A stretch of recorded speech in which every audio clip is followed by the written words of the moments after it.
10, 9, 8, 7, 6, 5, 4, 3, 2, 1, 0.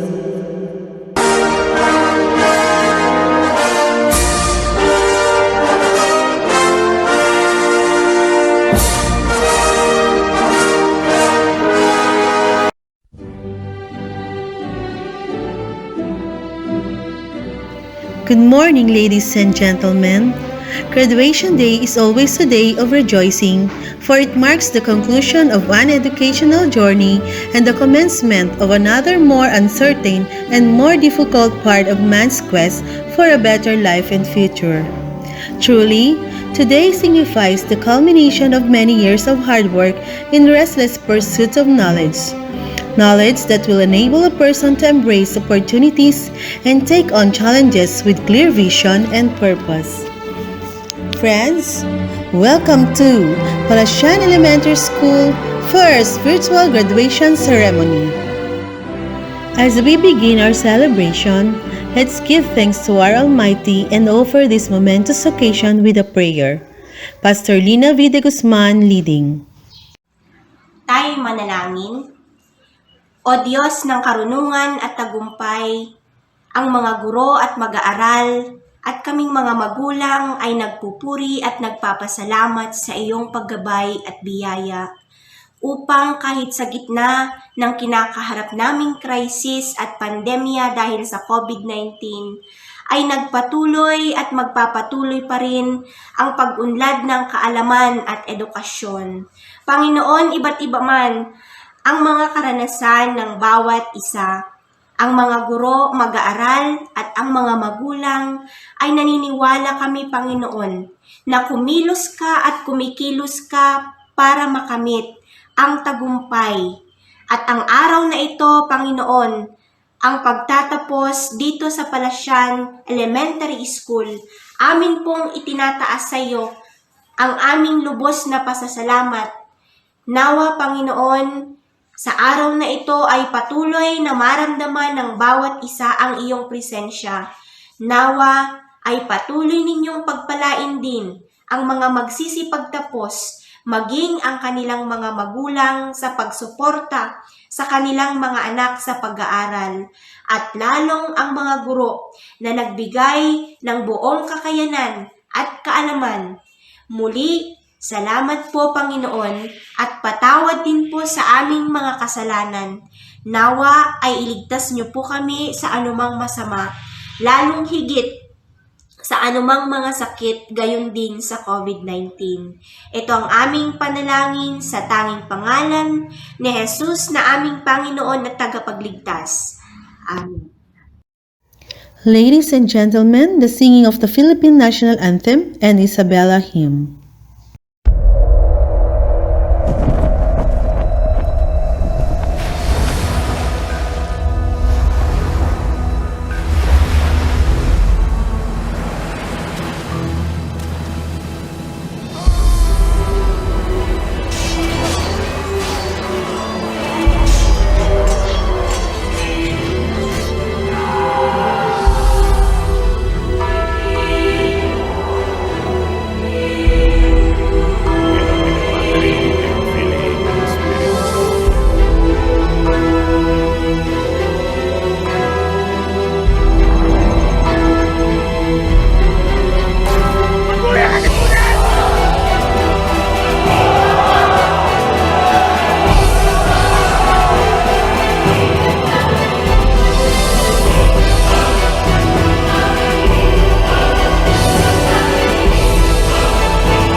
Kababayan, ang pambansang awit ng Pilipinas. Kayang magiliw, dalas ng silanganan, alam ng puso, sa titik mo'y buhay. Lupang hinirang, kuyagan ng magiting, sa manlulupin, di ka pasisingil, sa nagatak tutok sa simoy at sa langit mo pagaw, ay hinatang tulakaw.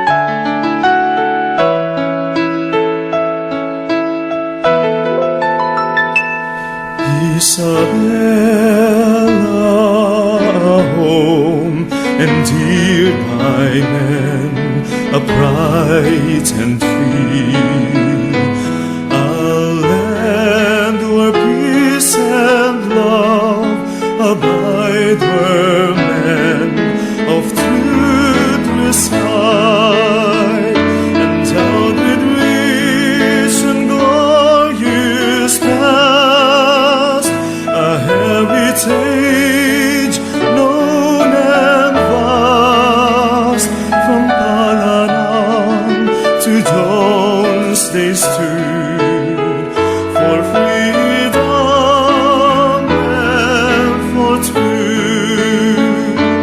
Her shining rivers steam with fish and mountains lush with trees.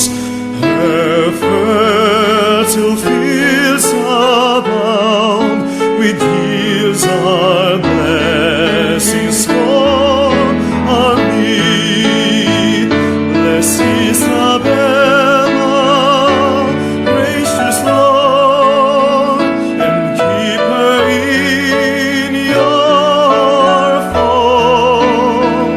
In unison we all proclaim her providential fame. Blessed Isabela, gracious Lord, and keep her in your fold. In unison we all proclaim her providential fame.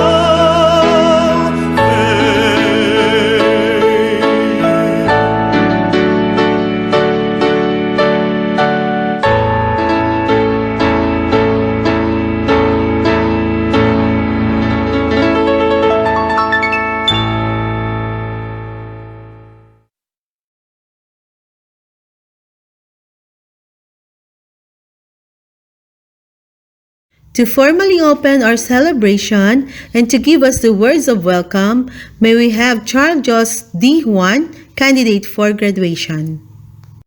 To our school administrators, headed by Sir David C. Agustin, to all dynamic and beauteous teachers, headed by our motherly principal, Ma'am Marites S. Mendez, barangay officials, dear parents, fellow graduates, a pleasant day and welcome to the virtual graduation of Palacian Elementary School for school year 2020-2021. The most significant event in a student's life is none other than graduation. And since it is the end of our stage in our education, it brings us mixture of joy and pain. Joy for reaching our goals and pain for saying goodbye to the people who became a part of our lives. My fellow graduates, we are about to reach high school. We must pursue our dreams, so I wish you all good luck for the coming years in our lives. May the years to come be kind to all of us, and may God and His wisdom bless us with success. Our alma mater, Palacian Elementary School, taught us the values that we need in order for us to face our future without fear. We would like to thank those who worked hard in organizing this well-prepared event. Our graduation is even more memorable, even if it's not the usual way, because you have spent time and effort to ensure that we will have a meaningful ceremony. Thank you, dear teachers and beloved parents, for working hard to give us good education despite of this health crisis we had. We are happy that you're here today witnessing our first ever virtual graduation, because this is a milestone for us. And so, my dear parents, teachers, and guests, on behalf of the graduating class batch 2025, it's my pleasure to welcome you to witness this year's virtual graduation. Thank you very much once again. Welcome. The man in action, an inspiration, the father of our district, Principal 2 and District in Charge, Sir David C. Agustin, with his heartening message.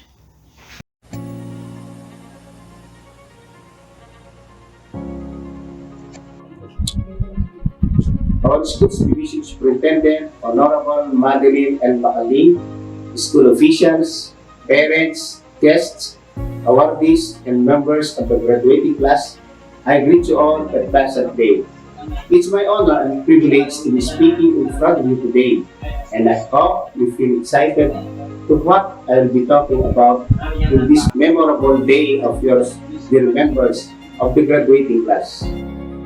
I'll be telling you stories, not just ordinary stories, but my life's stories, which I'm sure will make you wonder why I'm speaking in front of you today. My first story, I don't remember the face of my dear mother. She died when I was at the age of 3, while giving birth to my youngest sister.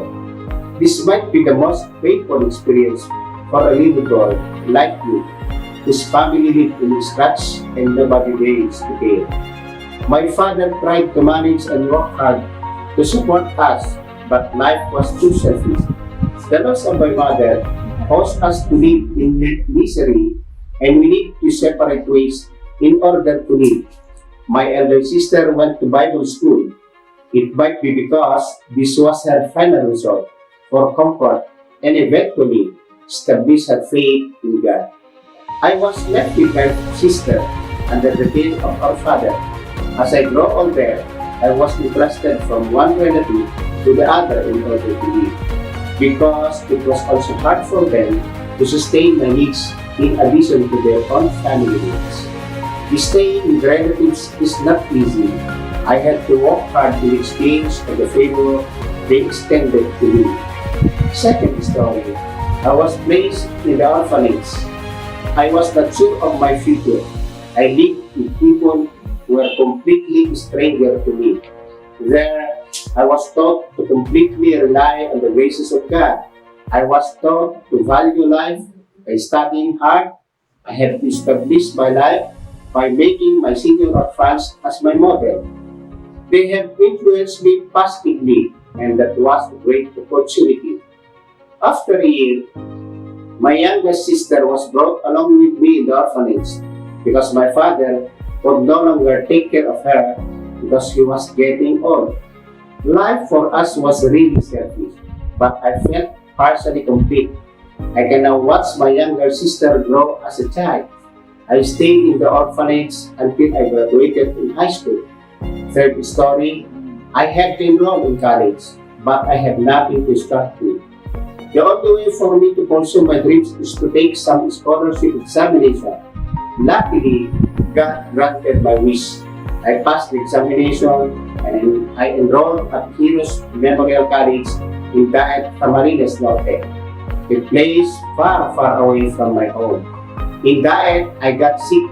This was one of my lowest points in life. I thought I can no longer reach my wildest dream. I went from Pangasinan and transferred to Ordaneta Community College, now Ordaneta City University. And I stayed with my auntie and uncle, who are both pastors. Again, I have to manage staying with the relatives. I have to serve church during Sunday services. I help in household chores while attending college education. I was a self-supporting student.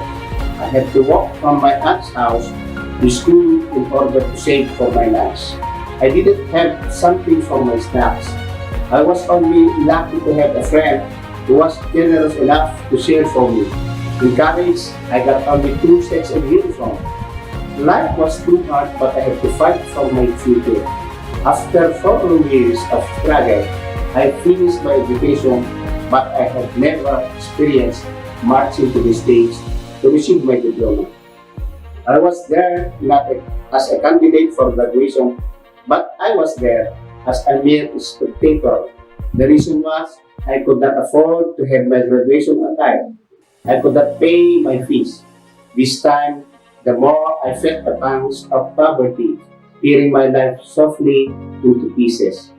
But the more I felt the pain, the more I became courageous to search my unknown future.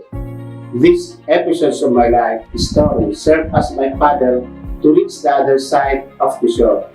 Looking back to these chapters in my life, nobody would ever believe that I can be of what I am today, my dedicated students. You may not appreciate my life story because it may not impact you in a way that it could help you to attain your dreams. I decided to share my stories in contrast to the challenges brought about by this COVID-19 pandemic. There are many trials along your way as you explore yourself in search of the future. You believe in yourself and follow your passion. Trust in your own instinct. This will lead you to your purpose. Succeeding in life is easy as long as you believe in yourself. Make laziness as your worst enemy and hard work be your best friend. Study hard like there will be no more tomorrow, because if you keep putting off your studies for tomorrow, you'll probably be too late. You have to read a lot.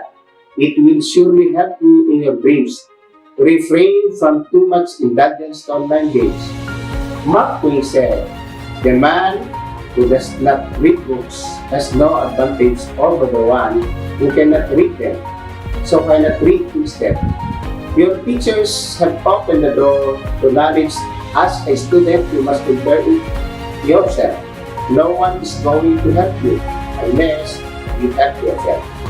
It's alright for you to make mistakes, so long you know how to pick yourselves back up and try again.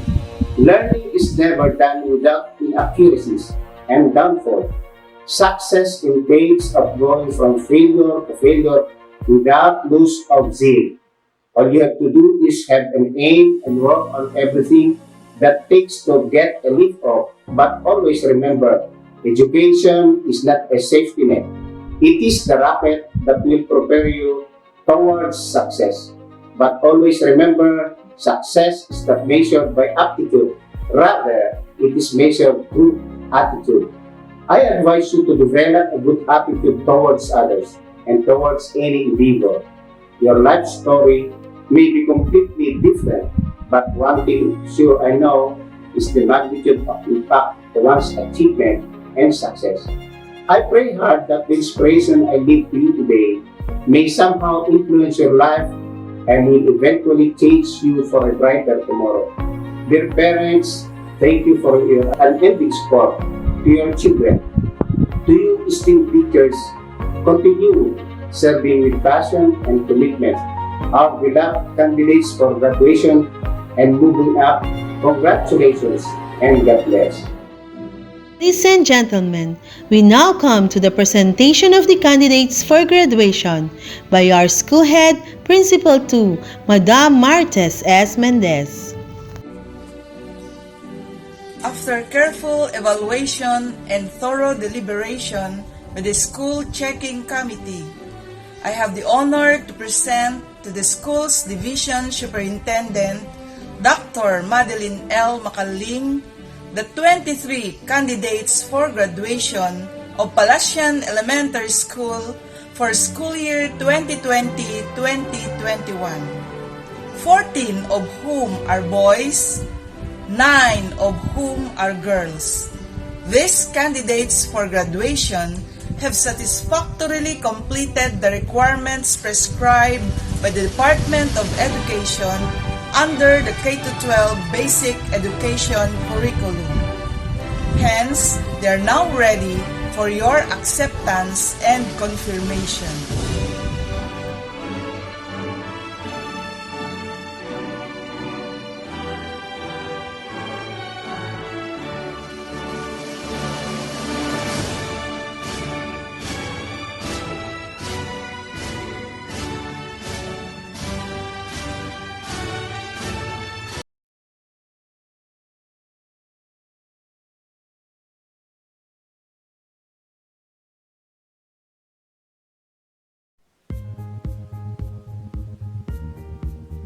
By virtue of the power vested in me as the OIC Schools Division Superintendent of the Division of Isabela, And after having been certified by your principal that you have satisfactorily completed the requirements prescribed by the Department of Education under the K-12 Basic Education Program, I now accept and confirm you graduates of school year 2020-2021. Congratulations to all of you.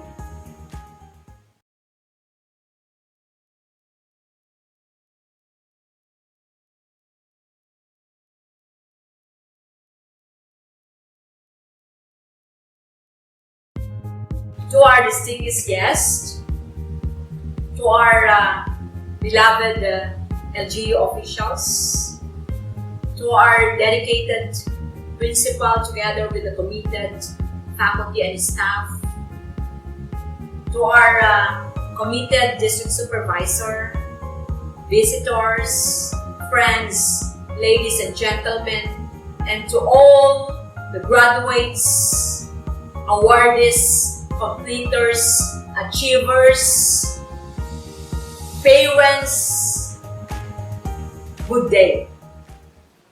Amid pandemic, we ensured na walang may iwan, and we did. This school year, we collectively ventured into what many doubted as a worthy undertaking of the Department of Education. For most of you, the continuation of classes was a Herculean task to begin with. As for the very first time in recent history, we needed to shift from the customary face-to-face mode of learning to distance learning modality. Words can never describe how elated I am as I extend my sincerest congratulations to you, dear graduates, completers, awardees, parents, guardians, and all our external stakeholders. This school year has been such an inconceivable test. And I am entirely appreciative of each and everyone who have made this arduous journey possible. Undeniably, you have waded through insurmountable odds. The seemingly impossible opening of classes, the difficult implementation of distance learning modalities, the inaccessibility of some learners and communities, and the invaluable hardship of all our educators, parents, and other stakeholders as we face our unseen enemy. This global health crisis certainly prompted you to make big adjustments with how you deal with your personal lives and studies. Yet, at the end of the day, you knew that you would always have a strong support system in DepEd to keep you grounded throughout your quest for quality basic education. And look where that belief has taken you today. We in the Schools Division Office of Isabela, along with your teachers, invested much of our time and resources to institute strategic plans in addressing different learning gaps and in delivering the best possible alternatives to strengthen the quality of our basic education. No matter how colossal the challenge this school year has brought to us all, we never chose to give up, and together we conquered the battle. And there you are, our testaments to this immense success of the Department of Education. Indeed, I salute you, dear learners, completers, achievers, awardees, with your proud parents for your persistence and love of learning. Even with the absence of face-to-face classes, you were still able to prove how flexible you are in your quest for knowledge and wisdom. The school's division of Isabela has always championed quality and equitable education for the youth, and this school year, we never lost heart that we shall all remain triumphant in the end. Thus, may this victory remind you of how well you struggled for your future as you opted to embrace the new normal in education. I can therefore say that our theme for the end of the school year writes, strengthening the quality of education amid the COVID-19 pandemic is truly fitting as you continue to soar high in equipping yourselves with the necessary life skills and knowledge. This global health crisis has certainly taught us to intensify our campaign for accessible, inclusive, and quality education without sacrificing the health and safety of each and everyone. You may not have been physically present in the four corners of the classroom, but your determination to learn gave us hope that in SDO Isabela, walang batang maiiwan. This hope, in turn, gave birth to strength to remain one with you in this tremendous academic journey. As you venture ahead, I want you to always look back to where you come from, your school, your teachers who took your hand and clothed you with the knowledge and skills you need, as well as your parents who have been with you since day one of your journey. Sow positivity from within yourselves and to others, and never shed the faith that this pandemic shall soon pass. As you march forward, never lose focus and be more tenacious in fulfilling your educational goals. I urge you to stop at nothing and just keep going. Do not let this health crisis stop you from quenching your thirst for wisdom. Your journey towards excellence has just begun, and you still have a long and tedious voyage ahead of you. Ultimately, may you take the right attitude and realize that SDO Isabela is with you and continues to believe in your capabilities. We may have been bombarded with innumerable challenges as we wrestle with the COVID-19 pandemic, but what matters is that we did not give up too soon. We rather fought valiantly through it all. We take pride in these enormous achievements of yours, dear graduates, completers, achievers, awardees. Keep believing that there are more successes to come. As a poem aptly puts it, we are the masters of our fate and the captains of our song. Pandemic or otherwise, you are your own master and captain. Journey well in your pursuit of academic excellence. And we will always be with you throughout your journey because we remain and will always remain true to our commitment that in SDO Isabela, walang batang maiiwan. Congratulations to all of you.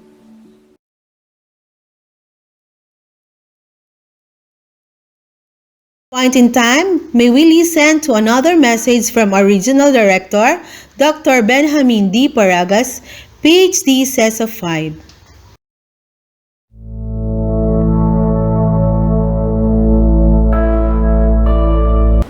My cordial greetings to all. During these tough times, as we operate within imperfect circumstances, we see the unfolding of one of the most beautiful things ever made on earth, the success of our young people in their academic journey as they inch day by day towards their dreams. To our dear learners, without a doubt, during these trying times, the struggles have been real and the challenges almost insurmountable. Today, we witness sense of purpose, direction, and meaning winning over every sign of difficulty that came your way as you toiled ceaselessly in the vineyard of education.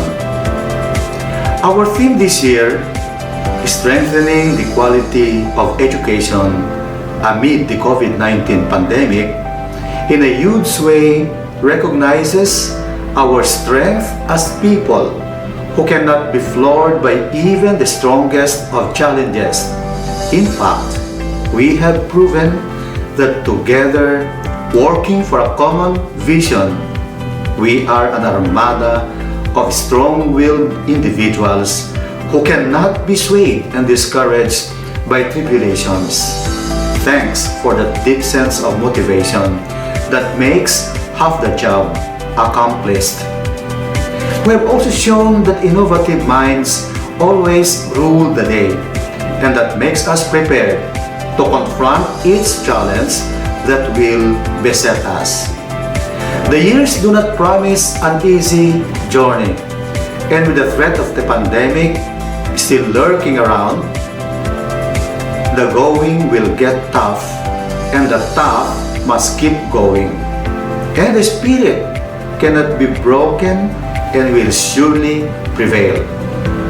It is an irrefragable fact that despite our cling to varied ways of life, we have shown how united we can be in advancing the common agenda in education.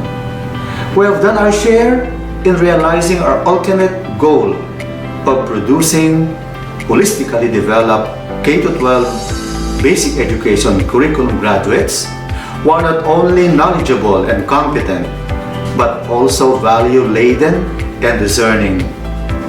We are diverse in culture, and so we may have varied performances in all that we do, but we share a common goal to be the best version of ourselves so we can be of help to others in the best way we can.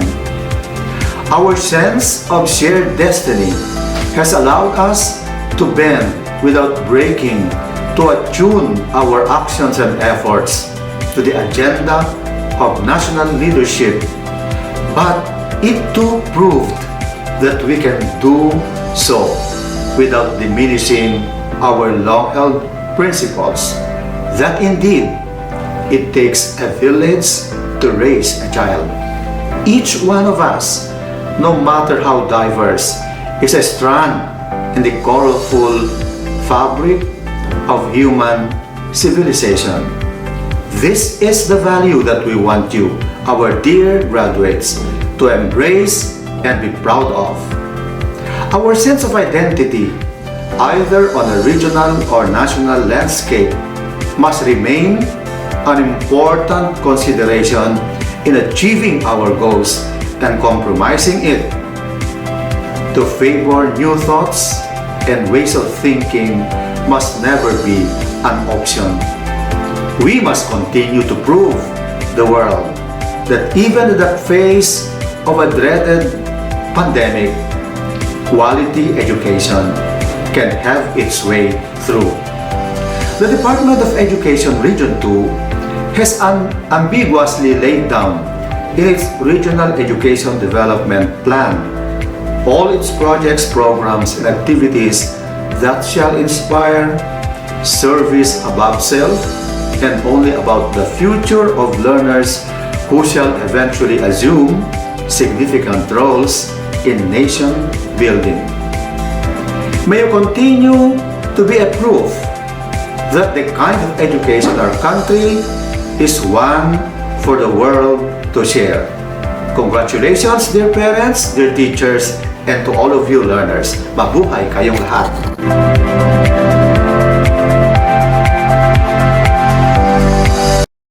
May we listen to the Secretary of the Department of Education, Leonor Magtolis Briones, on her message.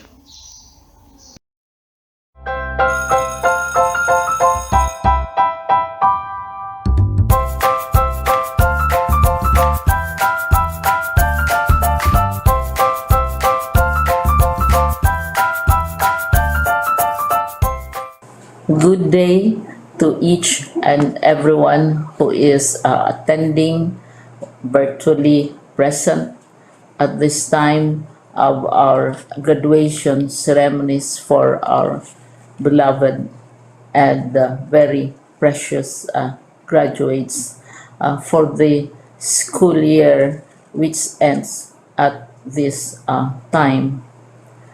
First of all, I'd like to greet the parents and family members without whose sacrifices, whose reminders, and whose participation in the learning process for our graduates have resulted in this culmination program. This year, your role has changed drastically, where we've always believed that the matter of educating our children rests nearly exclusively on our teachers and our staff. This time, you parents, you family members, you who are in the households of our learners have expanded your role and contributed to this wonderful day, wherein finally, our learners are graduating in this culmination exercise. So congratulations, because this year has not been very easy, has not been a picnic for our teachers, for our family members, as well, especially the parents, mothers, fathers, sisters, brothers, and all who have contributed to the achievement of our learners at this time. So, maraming salamat at congratulations, parents and family members. Mas malaki ang role ninyo at this time compared to earlier graduation exercises. Secondly, I would also like to greet our teachers, without whose very careful review and careful supervision of the work of our pupils and our learners, this event would not be taking place at all. And so thank you, teachers. Your role has also expanded, in addition to seeing to it that the modules are faithfully followed, the assignments are correctly implemented, and the learners are truly learning. And you have had to deal with new ways of assessing the performance also of the learners. So congratulations, teachers, for enduring, for your patience, for your love for our learners, and your willingness to engage in a way and methods of teaching which are different from those which are used to. Assessment must have been especially difficult for you, especially since you were not able to see most of the time our students in face-to-face meetings, and most of the meetings, of course, were virtual. We'd also like to thank the local government units for their interest, for their cooperation, and for their continuing contributions to the needs of education, even as our children do not go to school. Your donations of material as well as financial resources at this time are most welcome, and your advice has been taken seriously not only by our teachers, by our school officials, but also by our officials in the Department of Education. We continually talk with local government units, especially in times of disaster, in times of great need for classrooms, for space, and for responses to unforeseen emergencies. Thank you, local government units. But of course, most of the congratulatory greetings fall on the deserving graduate. Each and every one of you is truly special. You are different from the other graduates who have passed through the portals of your school. You went to school practically without seeing your teachers, if at all. You went to school with your parents, your mothers, and your fathers hovering over your shoulders and seeing to it that you are able to complete your assignments. You are completing your studies at a time when examinations and assessments are different. You are culminating these long months of hard work at this time, even as you have to do family chores, even as you are distracted, and even as your world has turned upside down, and it seems and it appears as if we don't know what the future holds and what will happen next. But you have persevered, and now you are ready to graduate. And therefore, you deserve each and every bit of congratulations from us in the Department of Education, from your parents and family members, your teachers, from the officials in local government, as well as in the parent teachers associations. You deserve each and every single congratulatory pat on your back, each hug virtually, of course, and each greeting, which I am sure you are also receiving virtually. I don't know if you will remember this event many, many years from now. I have tried to recall myself who our graduation speaker was when I finished high school and when I finished my college studies. All I remember is that the graduation speaker was someone important, someone who was invited because that someone is supposed to give a message. What was more important to us graduates at that time was the excitement of the celebrations, the happiness and the joy of our parents, the sadness of parting from our classmates and from our teachers, and the enjoyment of all the graduation events that usually take place come commencement day. When I was a college student, we had a series of events which were designed to embed in our minds, which were designed to help us remember and not forget our days in college. We would spend one whole day going around the campus, visiting the classrooms, saying goodbye to our teachers, and sharing memories. We would have bonfires to say goodbye to each other. We had baccalaureate services where we committed ourselves to God and we prayed for guidance when we go out into the world. So many celebrations, and the speaker, of course, is the least important and easily forgotten component of the graduation exercise.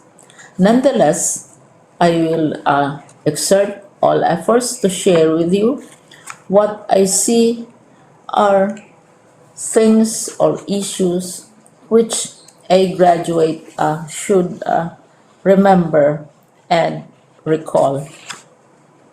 I have said that you are very special. You are very different. You are pioneering. There has been no other class like your class. There has been no other graduate like you as a graduating student because you are the very first graduate of the blended learning response to education in the Philippines. And so you ask yourself, what awaits you in the world outside? You can either work because the kind of curriculum you survived and underwent as a student will enable you to go to work if you wish to go to work.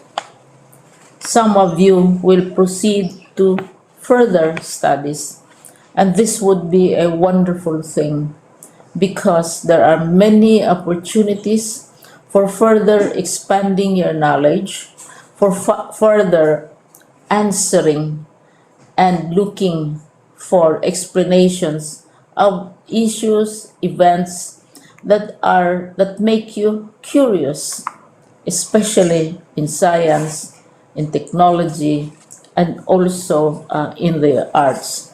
So you can work, you can go to further studies, and perhaps some of you will settle down, hopefully not too soon, so you can pursue what you really want to do.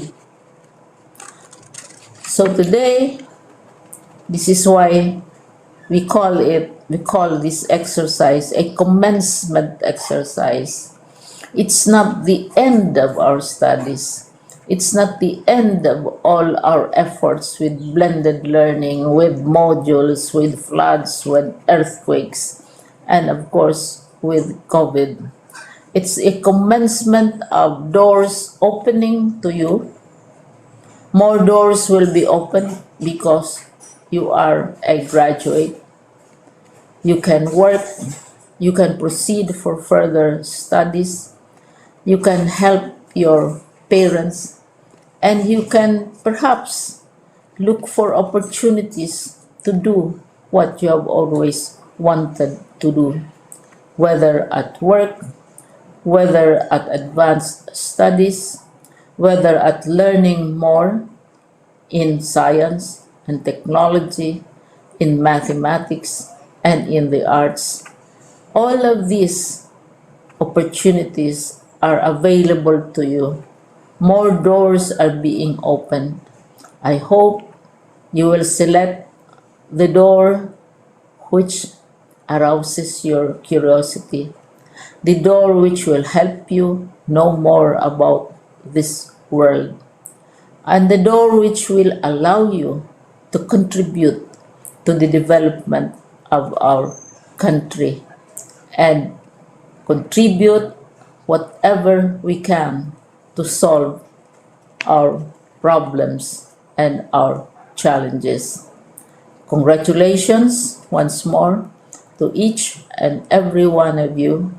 Congratulations to you, parents and family members. Congratulations to you, teachers. When I was chair of the board of Silliman University, each time we had graduation ceremonies during the baccalaureate And during commencement itself, I would cry. I would cry because you are sending out into the world a new batch of graduates. And we want to be sure that what is awaiting them is appropriate. We want to be sure that they are ready for what awaits them when they select which door to open. And so, we tell you, go out to the world, do whatever you want to do. God be with you, and be sure, be assured that all of us love each and every one of you. Congratulations.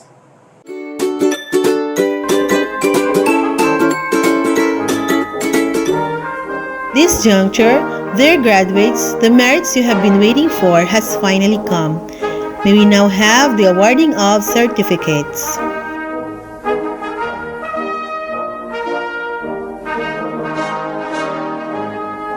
Agpalsa Carl Angelo R. Agpalsa Jomar Jr. D. Agpawa Valdemar T. Coloma Glenmark A. Daloran Saijan J. Digal Romel D. Ganaban Dave Jefferson A. Jacinto Ritz Glaser C. Juan Charles Jos D. Juan Raymark S. Macabio Genial Dave L. Reyes Gerald Briggs D. Taberna Mark Steve R. Tumomba Lance Jake C. Adriano Tonya Camille L. Agkawili Rima Loisel L. Garote Zaira Jane R. Gomez Princess Althea R. Lumot Marinel A. Mateo Dayan Cassandra Mir A. Peña Flor Clarice Joy B. Ramos Deborah R. Ramos Zaira Faye M. We now come to the awarding of medals and citations to the deserving graduates by the class advisor, Teacher 3 Nancy A. Sumapat. A pleasant day to everyone. It is an honor to present to you the academic achievers of school year 2020-2021. The academic awardee will be awarded alphabetically. A bronze medal is awarded to Rima Loisel L. Agkawili with honors. She is the daughter of Mr. and Mrs. Ryan Lloyd Agkawili. Another bronze medal is awarded to Carl Angelo R. Agpalsa with honors. He is the son of Mr. and Mrs. Nestle Jane Agpalsa. Another bronze medal is awarded to Charles Jos B. Juan with honors, the son of Mr. and Mrs. Romel Juan. A bronze medal is awarded to Marinel A. Lumot with honors, the daughter of Mr. and Mrs. Nelgar Lumot. A bronze medal is awarded to Diane Cassandramir A. Mateo with honors, the daughter of Mr. and Mrs. Donald Mateo.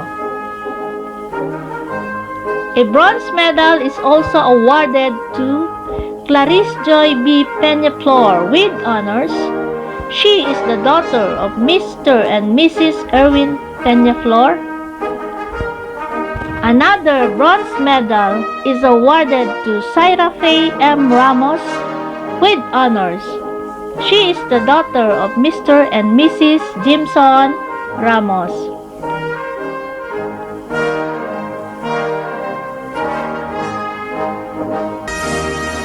May we now hear the message from the graduate representative, Diane Cassandra Mir A. Mateo, with honor. It is with a great pleasure that I convey best wishes and profound felicitation to all my fellow graduates, parents, teachers, and academic awardees of this school year 2020-2021. Graduation is much awaited event in the life of every learner as they represent the golden times of reaching higher education and achieving dreams and aspirations. Indeed, finishing this challenging school year during these trying times of COVID-19 pandemic is remarkable, since it has been inevitable to face and accept the new normal landscape of education. It has been a school year of extraordinary hard work, dedication, and passion for all school leaders, teachers, learners, and parents in dealing and coping with chosen learning modality to meet most educational requirements. To our beloved parents, saan nga mabusbos ti pinagyaman ti paimi kada kayo nanang kentatang. Iti anos yu nga nagsuro ken ng tarabay bayat ti pinagadalmi kadagiti monus mo. Nga po iti ado nga sakripisyo ken ayat yu, siraragsak dagiti puso mi nga mangawat ti diploma nga magpaniknek nga addaan kami kadagiti umuna nga bala apang pangsarangit kadagiti at adupay akarit iti panalatan mi. Dawaten mi nga rod nga itutuloy na kami nga suportaran tapno magunod mi ti arapaap ni ken arapaap yu para kami. My fellow graduates, we have just marked another significant milestone in our continued quest for excellence and successful future. Certainly, more challenges will still come our way. However, stay focused and always remember that our dream is within our reach when we are determined and committed. My sincere commendation to all school administrators and teachers for providing the highest degree of serious despite the seemingly thorny road to success caused by global health crisis, as well as the strict obedience to various health and safety protocols have been normally pitched into this moment of your virtual graduation. To our dear Palacian Elementary School, thank you very much for carrying us for 6 long years. Now that we are leaving you, we can help but carry with us the victories we have with you. To all of you who in one way or the other help us become what we are now, our heartfelt gratitude. Above all, the Almighty Father for the gift of life, the wisdom, and the expertise that have bestowed upon us. Finally, with this happy celebration of our virtual graduation, it is with confidence to say that we have given our theme for this year, strengthening the quality of education amid the COVID-19 pandemic. A greater meaning, congratulations to one and all, and have a wonderful graduation. In every beginning, there is an ending. May we now listen to the closing remarks of our school head, Principal 2, Madame Martes S. Mendez. Our brilliant and indefatigable Schools Division Superintendent, Dr. Madeline L. Macaling, our smart and energetic District in Charge, Sir David C. Agustin, fellow teachers, barangay officials, and GPTA officers, graduates, parents, ladies and gentlemen, a blessed day to everyone. Emotion contains the power to affect action, and activities to be done revolve around different emphases. With so much uncertainty in the world due to the coronavirus outbreak, which temporarily shattered many of our used to normal life, especially in the education aspect, made us realize the importance and the need to have unity and cooperation toward a common goal in the DepEd umbrella in general and Palacian Elementary School in particular. We experienced and still experiencing a massive jolt of challenges in the execution and practice of teaching school children caused by COVID-19 pandemic, which made the changed landscape of the school education. But Palacian Elementary School has put its claws in actualizing the measure to address needs using the modular print modality in catering every pupil's desire to learn. In this school year's culmination of classes, we have witnessed the virtual graduation ceremony of our very own Palacian Elementary School. So, on behalf of the teaching staff, I would like to express my warmest congratulations to you, graduates of Batch 2021. Remember that your learning does not stop after this graduation, but it is the gateway to a higher level of learning and better opportunities. Amidst the pandemic, I urge you to continue your studies. Embrace every possibility that may come to help you grow as individual. May I encourage you to use all the learnings that you gained from this school to make you a better person. We would be very glad to see you succeed in life in the future. To our dear parents, congratulations for a job well done. You did your best effort in supporting your children's education. Let us continue to support them so that they will reach their goals in life and have a brighter future.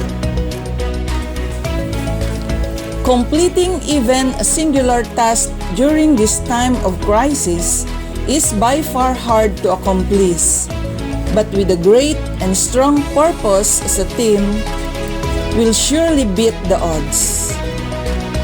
May I take this opportunity to express our heartfelt gratitude and appreciation to our GPTA officers and members, headed by the GPTA President, Mrs. Julie A. Agkawili, to the barangay officials under the leadership of Punong Barangay Marlene U. Pascual, and to all stakeholders for your unending support to Palacian Elementary School. Without you, all activities, programs, and projects of the school would not be realized.